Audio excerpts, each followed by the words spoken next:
welcome to the deep dive. Before we even get started today, do us a huge favor. Just hit that like button and subscribe to the show. Yeah, please do. It really helps us out. It does. It helps us keep bringing you these incredibly in-depth, long-form explorations of the most talked about, controversial, and fascinating materials out there. Absolutely. And our mission today is, well, it's a massive one. We are doing a comprehensive cover-to-cover architectural review of a highly provocative new ebook that is making some serious waves right now. It's titled Two-Tier Law, Anti-Male Axis of Feminism, Marxism, Postmodernism, and Satanism, and it's written by Conrad Reicher. It is undeniably a dense, expansive, and highly structured text. The sheer scope of what the author is attempting to tackle here, it touches on almost every foundational institution in Western society. Right, from the intelligence community and the historical evolution of philosophical movements, all the way down to the modern HR department and the kindergarten classroom. Yeah, exactly. And we want to hook you right away, especially if you are someone who already follows the men's rights activist space, the MRA space, and the broader red-pilled manosphere. Because if you're in that space, you're already familiar with the day-to-day frustrations regarding family courts or corporate diversity quotas. Right, but this deep dive is specifically tailored for you because we are going to explore how this book doesn't just list grievances. It actually attempts to build a massive, overarching historical architecture. It's trying to explain exactly how these institutions were systematically captured by feminist and Marxist ideologies over the last century. Yeah. Now, right at the top here, and we'll remind you again at the end, if you want to read this source material for yourself, check out Amazon Kindle and Google Play Books to buy this ebook. Highly recommend getting the source text if you want to really follow along with the data. For sure. And we strongly encourage you to follow the author at Conrad Reicher on Substack to keep up with his ongoing work. That's at ConradDnRiker. Which brings us to a very necessary point of order before we really delve into the chapters and the specific claims made within this text. Yes, exactly. We have a mandatory impartiality disclaimer that we need to state clearly and emphatically to you, the listener. It's important we lay this out. Very. The source material we are covering today contains highly politically charged, right-wing and polarizing content. We are not taking any sides today. We are impartially reporting on the contents of this book. We want to make it absolutely clear that we are not endorsing the viewpoints, claims, or political stances of the author, but simply conveying the ideas and arguments exactly as they are presented in the original source material to help you understand this specific cultural perspective. Right. Our job is to be your expert guides through the text. We're helping you understand the architecture of the arguments, nothing more, nothing less. Precisely. We are analyzing the structural integrity of the author's worldview as he presents it. We're looking at how he connects seemingly disparate historical events. The specific data points he chooses to highlight. Exactly, and the narrative framework he relies upon to make his case to his specific audience. We are essentially looking at the mechanics of the argument. Okay, let's unpack this, Sure. starting with the preface. Yeah. Because Conrad Reicher doesn't just, launch right into dense academic theory or geopolitical history. No, he doesn't. He grounds this entire massive macro-level worldview in a deeply personal origin story. He describes this moment of absolute crushing disillusionment. Yeah, he talks about doing everything a man is traditionally supposed to do, studying hard, building a career, providing for a family, playing by the rules. And then he says he was completely wiped out. But the key distinction he makes, and this is crucial, is that he wasn't ruined by his own incompetence or bad luck. He claims it was by institutional design.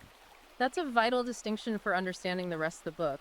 His origin story acts as the emotional anchor for the entire text. He essentially invites the reader into his own radicalization process. Right. He describes going through a divorce that didn't just end a relationship, but completely bankrupted him financially. He details these really exhaustive experiences with the family court system, where he felt he was treated by default as a criminal and a risk. Simply for being a father seeking access to his own children. And he talks about his experiences in the corporate world, too.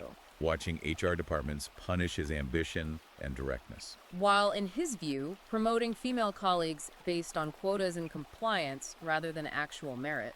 He even brings his own son into the narrative, which really adds a generational weight to his argument. He really does. He describes how his son's natural physical energy and boyish curiosity were immediately pathologized as behavioral disorders by the modern school system. So he's looking at his bank account, his custody arrangement, his career trajectory, and his son's educational experience.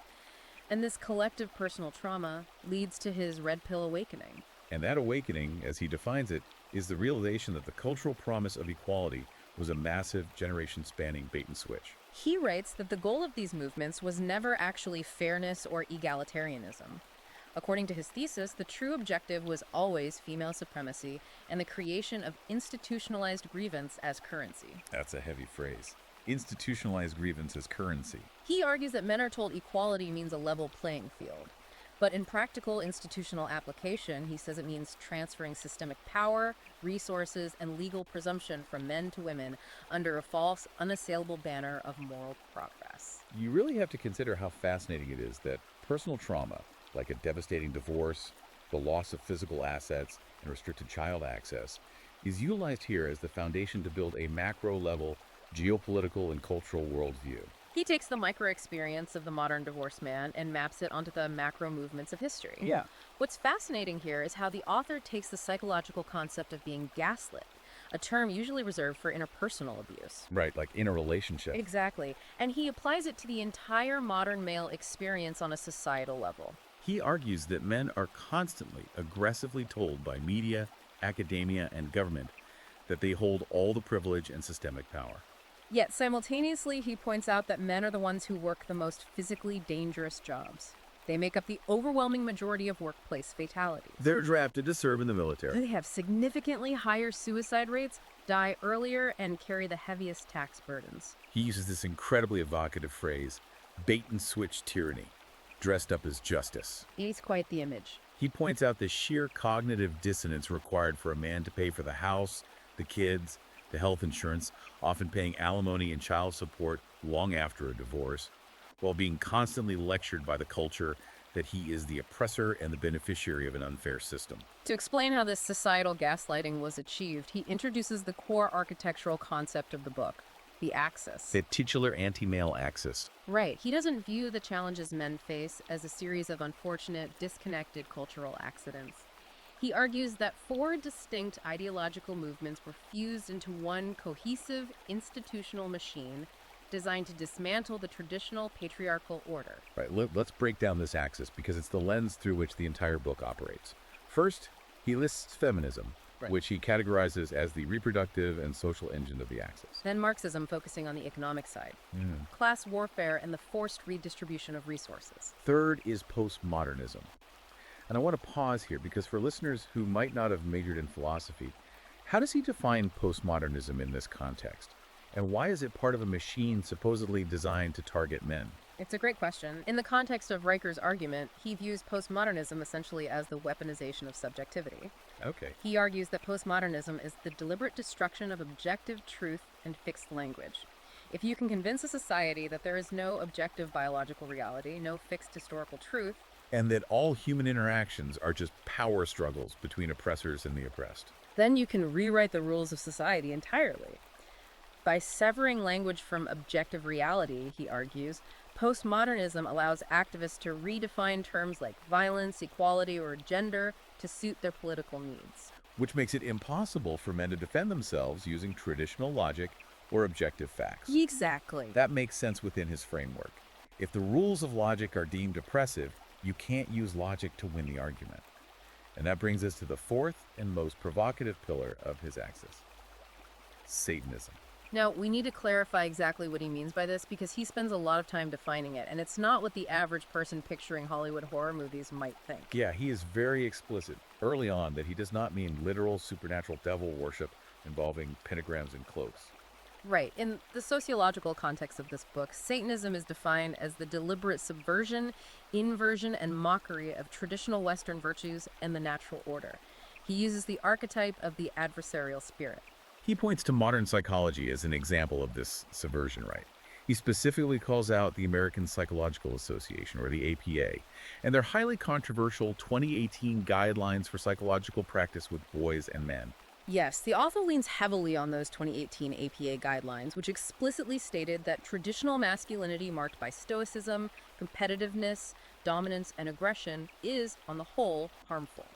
The author argues that these specific traits, stoicism, competitiveness, a drive to conquer and build, and self-reliance, are the exact biological and cultural traits that drove men to build empires, invent modern infrastructure, and cure diseases. So, to the author, taking the very traits that built civilization and pathologizing them as a psychological disorder is the ultimate satanic inversion. It's turning strength into a sickness. It's elevating victimhood, fragility, and grievance to the status of ultimate virtue. He even cites the political actions of the Satanic Temple, such as placing a Baphomet statue in Arkansas or filing amicus briefs in courts regarding bodily autonomy and abortion, to argue that their real-world goal isn't spiritual worship.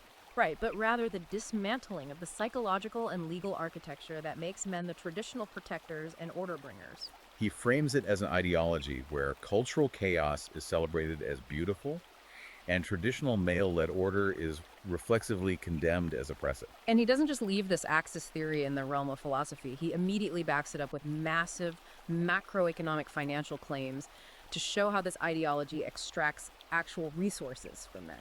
He states that the system is currently working perfectly for women. He cites that women receive over $83 billion annually in United States welfare benefits, specifically tied to single motherhood. And he is very quick to point out the math on where that 83 billion comes from. He states that these state benefits are funded almost entirely by the net tax contributions of male taxpayers. He frames this massive wealth transfer as a perverse incentive structure for fatherlessness. According to the book, the state essentially steps in as a surrogate husband, penalizing traditional marriage by financially rewarding its dissolution and glorifying state intervention in family life. He coins the term economic parasitism for this dynamic. He argues that women are culturally and financially encouraged to have children without securing commitment from the fathers, or to easily divorce the fathers because they can then demand resources from the very men they excluded. Mediated by the coercive power of the state, it is a sweeping, brutal indictment of the modern welfare state, framing it entirely through the lens of gendered resource extraction. It's an incredibly bold opening to a book. He establishes the personal pain, defines the philosophical machine, the axis that he blames for it, and then shows the billion-dollar receipts of how it operates today. But then he does something very unexpected. He pivots away from the present day, and Chapter 2 dives into what he calls the feminist Faustian bargain. He goes deep into historical revisionism to explain how this all started. Right. If we look at how he traces this back, he argues that the current state of affairs didn't just organically evolve because society became more enlightened. He claims it was engineered. Engineered from the top down. Here's where it gets really interesting. Because the author doesn't just say early feminism was flawed or that it naturally mutated into something he dislikes over time. He claims it was an intentional, highly funded, psychological operation. He points the finger directly at the United States intelligence apparatus. Wait, back up. The CIA. When you first read that, it sounds like a massive conspiracy theory leap. How does he possibly connect a Cold War intelligence agency focused on the Soviet Union to modern gender theory and feminism? It does sound jarring initially, but he builds a very specific historical architecture to support the claim. According to the text, the author argues that during the height of the Cold War in the 1950s and 60s, the CIA's primary domestic and international fear was the rise of unified, class-based labor movements. The logic being that if working-class men and working-class women united across racial and gender lines over shared economic grievances, that massive solidarity could potentially challenge Western capitalist structures. Or worse, become highly sympathetic to Soviet communism. So if you are an intelligence agency tasked with preserving the capitalist status quo, a unified working class is your absolute worst nightmare. Precisely. So the book argues, instead of letting that economic solidarity organically grow, intelligence agencies realized they needed to fracture the working class. And the most effective way to fracture a population is to weaponize identity, specifically to weaponize gender. He points to declassified documents and historical associations from the 1960s to claim that feminist icon Gloria Steinem was, in fact, a CIA asset. He claims her specific mission was to redirect the revolutionary energy of the era away from class warfare and direct it into a gender war. He states she received funding and direction from the agencies, specifically working with the U.S. Information Agency and the CIA-backed Independent Research Service, which she actively ran and which sent American students to Soviet youth festivals to counter communist narratives. He uses this documented association to argue that her later work in the feminist movement was an extension of this intelligence strategy. And he broadens the scope beyond just Steinem. He brings in Betty Friedan, the author of The Feminine Mystique, and radical feminist Kate Millett. He claims these figures weren't just organic grassroots leaders who bravely spoke truth to power. He argues they were elevated, amplified, and protected by massive media platforms that were funded through CIA-linked philanthropic foundations. Yes, he specifically names the Ford Foundation and the Tides Foundation as the financial conduits that funded the creation and distribution of Mrs. Magazine, which Gloria Steinem founded. For the listener, think about the cultural impact of Mrs. Magazine in the 1970s. It was everywhere. The author calls Mrs. Magazine the Trojan horse of this entire psychological operation. He argues its true design was not to empower women to achieve greatness, but to systematically pathologize traditional marriage, to ridicule the concept of fatherhood, and to glorify dependency on the state and corporate employment rather than reliance on a family unit. The author's central thesis here is that this Cold War strategy actually backfired on the West in a spectacular, catastrophic way. He writes that the CIA initially promoted feminism as a tool to undermine Soviet morale, essentially trying to sell female liberation, consumerism, and sexual freedom as proof of Western cultural superiority. But the author contrasts this with the reality for Soviet women at the time. He notes that while Soviet women were told they were equal and could work in the munitions factories or as engineers, they were still culturally expected to maintain the home, revere the family, and respect the patriarchal structure of the state. The Soviet system wanted female labor, but it didn't want to destroy the family unit. Exactly. Whereas American women, according to the author's reading of magazines like Malouz's, were being aggressively fed a narrative that the nuclear family itself was a prison, and that men themselves, their husbands, fathers, and brothers, were the fundamental problem. The author states the result of this Faustian bargain was a total scorched earth war on fathers, husbands, and tradition that ultimately hollowed out Western civilization from the inside. Leaving it far weaker than the communist adversaries the CIA was trying to defeat. That is a wild, sweeping historical narrative. But he doesn't stop there. He then ties this CIA-funded gender fragmentation directly back to Marxism with what he calls the Marxist matriarchy merger. And he brings in a group called the Frankfurt School. For the listener who might hear terms like cultural Marxism thrown around online, this is the origin of that concept. Can we unpack who the Frankfurt School were and how Riker connects them to this CIA-backed gender war? Let's break it down simply. The Frankfurt School refers to a group of Marxist intellectuals and sociologists who were originally based in Germany. Fleeing the rise of Nazi Germany in the 1930s, many of them relocated to the United States, integrating into major universities like Columbia. Right. The traditional Marxist view up to that point was entirely focused on economics, the rich bourgeoisie exploiting the poor proletariat. But in the West, the working class was becoming relatively wealthy. They had cars, houses, and televisions. They weren't going to violently revolt over economics. So the revolution needed a new engine. It needed a new oppressed class and a new oppressor. The book claims that the intellectuals of the Frankfurt School adapted by merging their critical theory with feminist and racial rhetoric.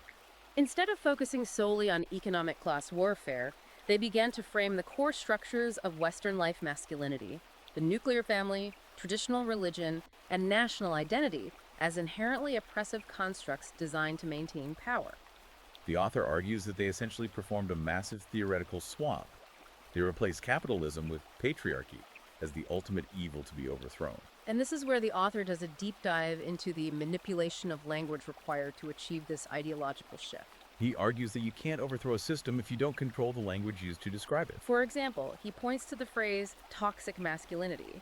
He argues forcefully that this term did not emerge from objective, rigorous scientific or psychological study. He classifies toxic masculinity as a repurposed Cold War relic, a piece of linguistic propaganda used to label ideological opponents as psychologically diseased.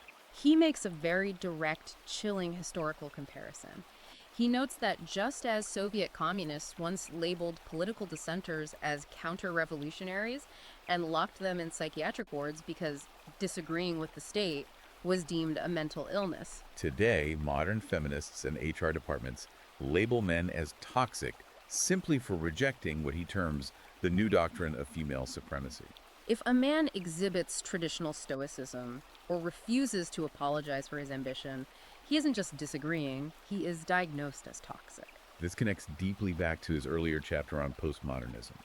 You mentioned earlier how postmodernism severs language from reality. How does he see that playing out practically here? He invokes those postmodern philosophers like Jacques Derrida and Michel Foucault to explain this severance. To use an analogy, imagine playing a game of chess, but halfway through, your opponent decides that the rules of how the knight moves are oppressive. Okay. And they declared that their pawns can now move anywhere they want based on their lived experience. If language has no fixed, objective meaning rooted in reality, the author argues, anyone with institutional power can redefine truth to win the game. He uses this to explain exactly how the concept of gender was successfully detached from biological sex in the public consciousness. And how the word patriarchy evolved into what psychologists call a thought-terminating cliche. It became a magic word used to explain away any complex issue. From disparities in corporate boardrooms to traffic jams to climate change, everything is the fault of the patriarchy. He argues that modern activists don't seek to discover objective truth. They seek narrative control. And securing that narrative control transitions the book's focus seamlessly from the historical origins of these theories in the 1960s and 70s directly into their ruthless modern application within the institutions we interact with every single day. So we have this massive historical architecture, the CIA, the Frankfurt School, postmodern philosophy. What does that actually look like when it's applied to the institutions we have to walk into? Which brings us to the modern day and the author's brutal critique of where we are right now.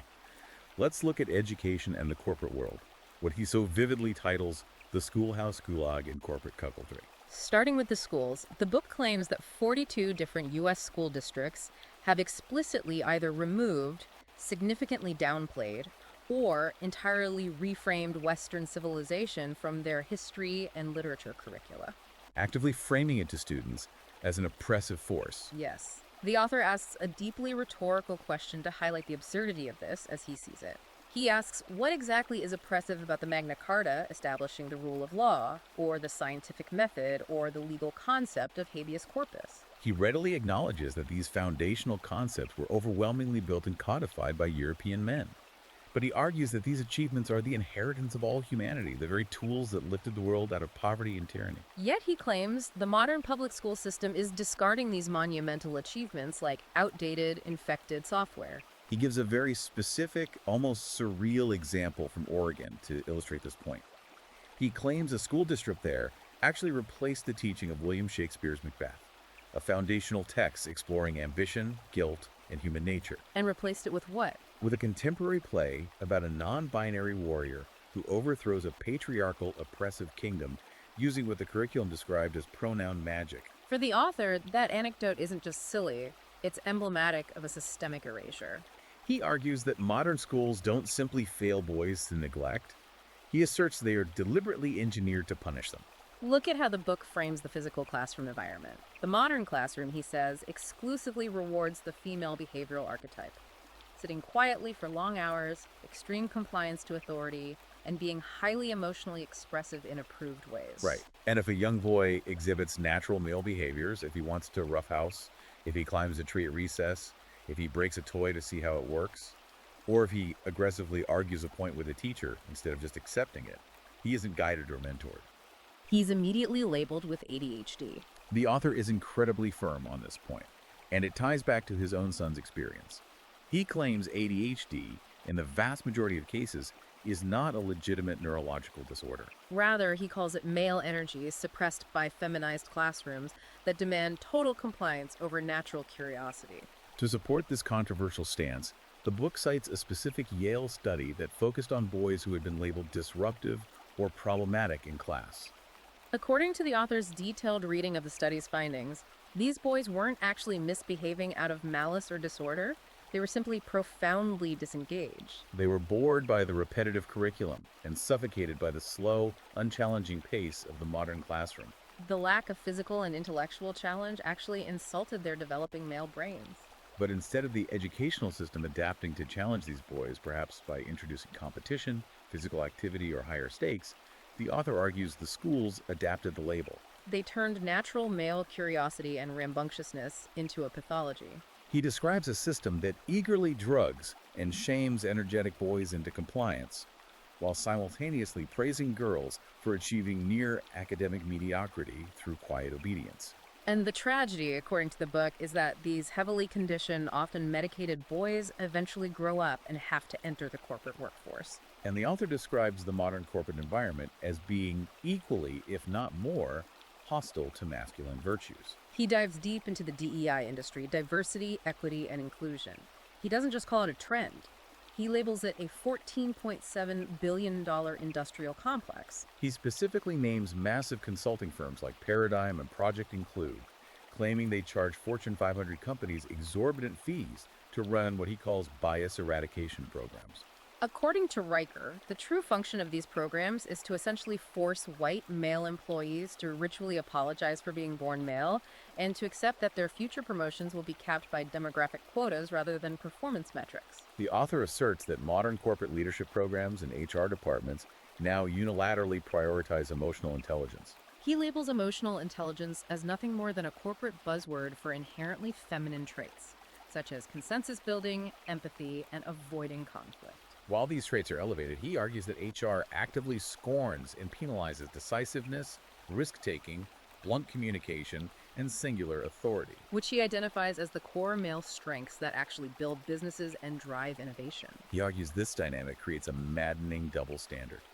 It actively punishes men for leading like men, while simultaneously rewarding women who mimic aggressive male behavior, all while those same women demand special, insulated treatment from criticism. If we look at how the broader media portrays this dynamic to reinforce the corporate and educational narrative, the book provides some stark, quantifiable statistics. He claims that an analysis of modern advertising reveals that 73% of commercials depicting men in domestic or social situations show them as incompetent, bumbling idiots. They are portrayed as overgrown children who can't fix a leaky sink, operate a washing machine, or pack a school lunch without a wiser, exasperated woman stepping in to supervise them. Meanwhile, he points out that female girl bosses are unilaterally praised across all media formats, regardless of their actual competence. He even mounts a robust defense of Elon Musk within this specific context. He points out that Musk is arguably the most prolific builder of our age. He built Tesla, created SpaceX, founded Neuralink, and revolutionized the aerospace industry by landing reusable rockets. Yet the mainstream media relentlessly labels him as arrogant, toxic, or problematic. Why? Because, in the author's view, male achievement is no longer celebrated in Western culture. It's criminalized. A man building an empire without apologizing is deeply threatening to the Axis. If we connect this to the bigger picture, this is where the author introduces his overarching socioeconomic theory, the concept of the consumer caste system. He argues that historical Western civilization was fundamentally built on an operating system where men were the primary producers and builders. They were the ones inventing the technology, leading the expeditions, building the infrastructure, and providing the physical protection. Conversely, he argues the modern, inverted system positions women as the ultimate consumers and the ultimate critics of that male production. He backs this up with massive economic data, claiming women control roughly 70% of all consumer spending in the United States and purchase over 70% of all books published. That massive economic weight dictates cultural tastes and corporate behavior. Exactly. For example, he points out that because women dominate the literary market, Amazon's algorithms and major publishing houses naturally bury books on traditional Stoic philosophy or masculine skill building. While elevating endless volumes focused on emotional healing, finding your truth, or dismantling the patriarchy. The cultural output reflects the consumer base.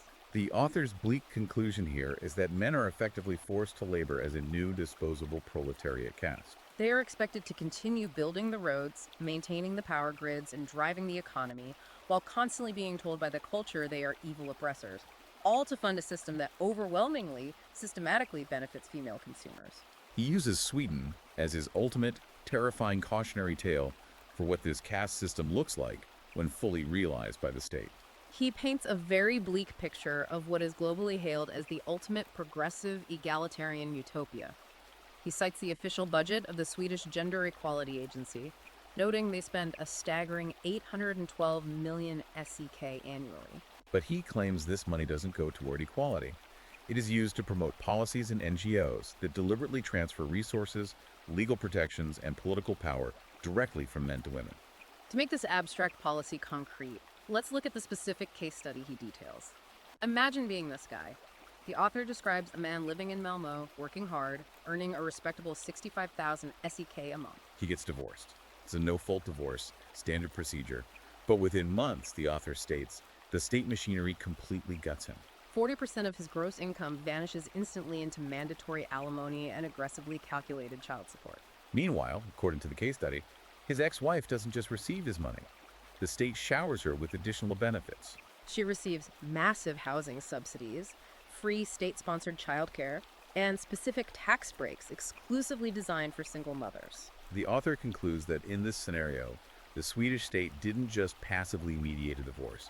It took a side. It armored the ex-wife, weaponizing the man's own tax dollars and labor against him. Effectively turning him, and men like him, into a disposable laboring caste existing solely to fund a matriarchal welfare state. This systemic, state-sponsored transfer of resources and the sheer imbalance of power leads directly into what is undeniably the darkest, most intense, and arguably the most crucial section of the entire book. Chapter 18, which he bluntly titles The Legal Lynching of Men.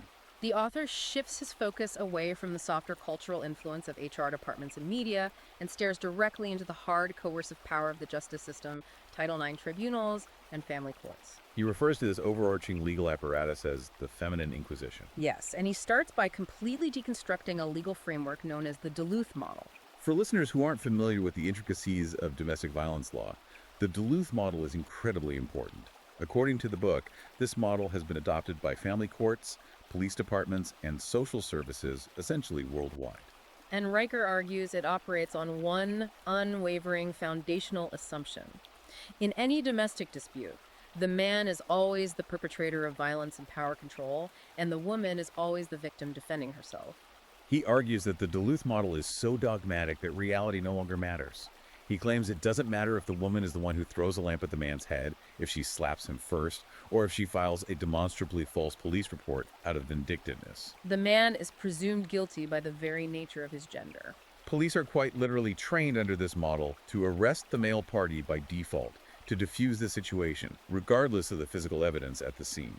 To counter the underlying premise of the Duluth model, which assumes male violence is an epidemic and female violence is a myth, the author brings in hard data. He heavily cites the CDC's National Intimate Partner and Sexual Violence Survey, as well as landmark peer-reviewed research by sociologist Murray Strauss from 1997. According to the author's presentation of this data, the research clearly shows that women initiate physical violence in domestic disputes at rates equal to, or in some demographics, higher than men.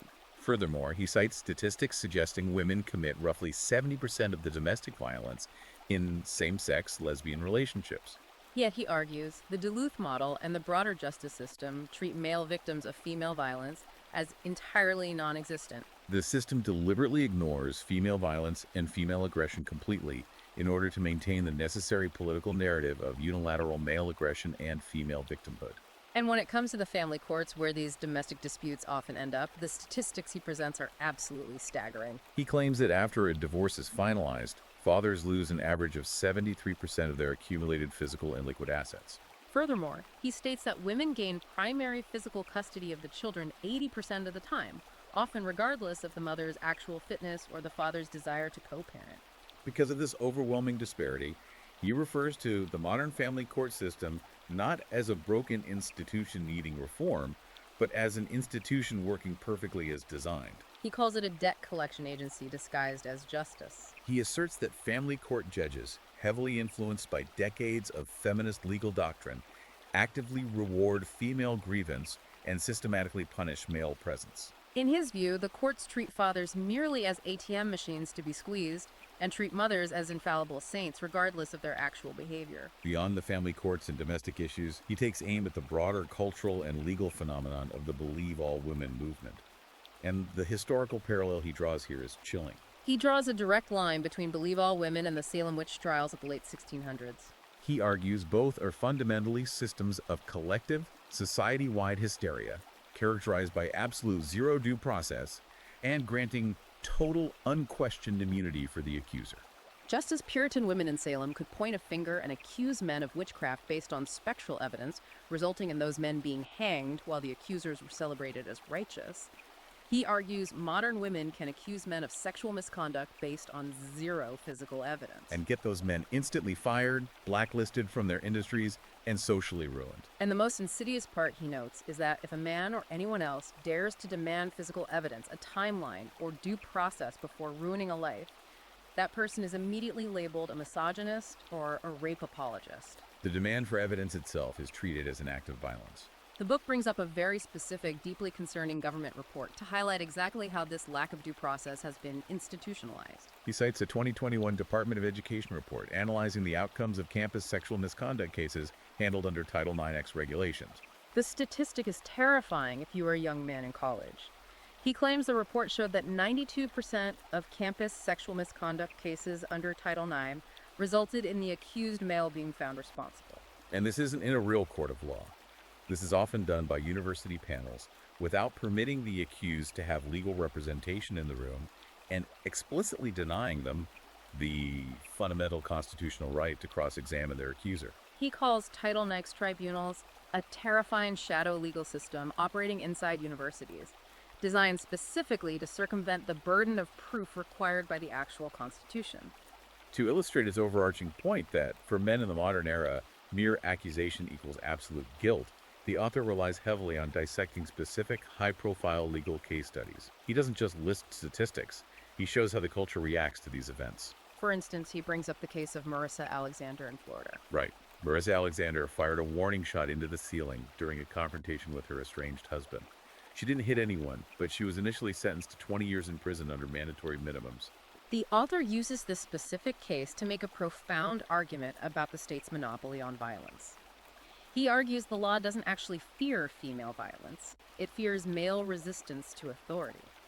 He uses her case to argue that when women use violence, the system often tries to find a way to contextualize it as self-defense or trauma. But when men even display the capacity for violence, it is prosecuted to the maximum extent. He also mentions the infamous Central Park incident involving Amy Cooper and Christian Cooper. The video went viral. Amy Cooper, a white woman, called the police on Christian Cooper, a black man who was bird watching, falsely claiming he was threatening her life. The author frames the Amy Cooper incident not primarily as a story about race, but as a story about the weaponization of gendered privilege. He argues that Amy Cooper knew exactly what the cultural and legal script was. She knew that if she played the role of the woman in distress, the armed agents of the state would immediately treat the man as a lethal threat, regardless of what was actually happening. She understood the power of the Duluth model intuitively and tried to deploy it as a weapon. He also points to the Aziz Ansari piece published on Babe.net during the height of the Me Too movement. Ansari went on a date, things got awkward, but it was entirely consensual. Yet, the author argues, the media allowed a woman's retrospective regret about an awkward consensual sexual encounter to be retroactively elevated to the cultural equivalent of a felony. Ansari's career was derailed because the woman felt bad about it the next day. And finally, he goes back to the incredibly famous 2003 Kobe Bryant case in Colorado. The author highlights that even though the criminal charges against Bryant were entirely dropped, and the accuser ultimately declined to even testify in court because her story fell apart, Bryant was still viciously attacked by the public, lost massive endorsements, and had to issue a public apology. the author uses this to hammer home his point. In the court of public opinion, the actual legal outcome, the lack of evidence, or the presumption of innocence is completely dismissed. The overarching narrative that men are inherently guilty predators and women are innocent victims is the only truth the Axis allows. He even brings up an international example to prove this isn't just an American phenomenon. He brings up the Meredith Kercher murder in Italy, focusing on the media treatment of Amanda Knox. He argues that the global media immediately painted Amanda Knox as a wrongfully accused, naive, innocent girl who was being framed by macho, corrupt Italian police. He claims the media deliberately ignored the massive amounts of physical and circumstantial evidence that initially convicted her, simply because the reality of a young, attractive woman committing a brutal crime shattered the required myth of inherent female innocence. So what does this all mean? We have journeyed through this massive compilation of historical claims regarding the CIA and Marxism, deep institutional critiques of schools and corporations, and incredibly bleak, terrifying legal statistics regarding family courts and Title IX. It paints a picture of a society where the male existence is fundamentally besieged. Where does the author go from here? He transitions into what he sees as the inevitable consequence of this pressure, the current cultural rebellion. He outlines his proposed solution and the reality of the situation in the final chapters, focusing on the revolt of the red pill and how to go about rebuilding a masculine future. The author takes a fascinating stance on the manosphere. The mainstream media almost universally portrays the online communities of men's rights activists, MGTOW men going their own way, and various red pill forums as dark, toxic, hateful breeding grounds for misogyny and potential violence. But Riker flips that script entirely. He views these movements not as a hateful pathology, but as a completely rational, mathematically logical survival response. His logic is straightforward. When you realize the entire system from the classroom to the boardroom to the courtroom is structurally rigged to extract your resources while simultaneously punishing your identity, disengagement is not a symptom of depression or hate. Disengagement is the only logical strategic move on the board. Right. He explains several emerging sociological concepts to define this disengagement. He talks about lying flat, a concept that actually originated in China but is spreading to the West, where young men simply do the bare minimum to survive, refusing to strive for promotions or buy expensive consumer goods. He discusses the nest egg rebellion, where men hoard their wealth in crypto or hard assets, rather than spending it on dating or traditional markers of success. And he highlights the No Kids Club, where men are actively, permanently choosing to opt out of marriage and fatherhood, refusing to legally bind themselves to a system that treats them as what he calls a wallet with a heartbeat. And he doesn't just rely on anecdotal internet trends. He points to massive macroeconomic impacts to prove this silent strike is actually happening on a civilization-altering scale. He cites the undeniable statistic that the United States labor force participation rate for prime-age men dropped from nearly 80% in the 1950s down to an alarming 68% in 2023. That is millions of men just vanishing from the productive economy. And he emphatically states this isn't just a byproduct of factory automation, the gig economy, or globalization. He argues those are excuses economists use to avoid the cultural truth. He claims it's men logically, quietly opting out of a labor system that demands their sweat to fund a state that rewards female victimhood and actively punishes male productivity. Wow. Why break your back building a society that hates you? Furthermore, the author details the rapid, unstoppable growth of parallel institutions. He introduces a concept he calls the censorship backfire law. He argues that when the mainstream media, legacy institutions, and Silicon Valley tech platforms collude to deplatform and silence figures who speak to these male frustrations, figures like Andrew Tate, Paul Elam, or Dave Rubin, it doesn't actually silence them or erase their ideas. No, it actually validates them. He says when Andrew Tate was simultaneously banned from Instagram, Facebook, and YouTube in 2022 in a coordinated effort, his ideas didn't disappear. His content exploded across alternative platforms like Telegram, Odyssey, and Rumble within 72 hours. Banning him proved to his audience that the axis was real and terrified of him. The author backs this up by citing a 2023 Harvard study on digital echo chambers and censorship. According to his analysis of the study, it found that what he calls male truth networks actually grow faster and become more radicalized under suppression.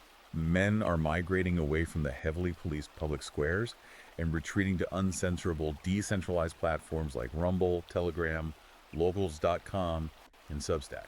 And the really crucial point he makes is that they aren't just logging onto these platforms looking for unhinged anger or misogyny, as the media claims. The author notes that long-form podcasts like The Art of Manliness and independent creators focused on Society 3.0 get tens of millions of downloads. Why? Because these men are desperately seeking meaning, structure, discipline, and practical advice. They are turning to ancient Stoicism, studying the meditations of Marcus Aurelius, and learning physical skills to rebuild a sovereign identity completely outside the approval or confines of the mainstream narrative. This raises an important question, and is the core philosophical dilemma the author wants the reader to grapple with as the book concludes.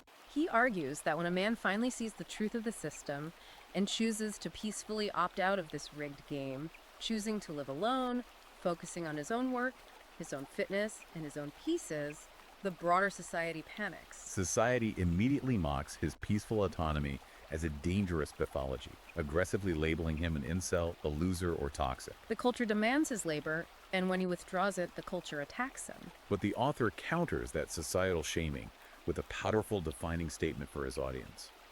Solitude is not sickness, it's sanity, especially when faced with an overarching system that inherently penalizes male participation at every level. So after laying out this exhaustive diagnosis, what is his ultimate remedy? How does he propose men should rebuild their lives and eventually civilization? He states that the very first step is entirely internal.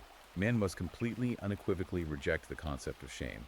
They must stop apologizing for their history and their nature.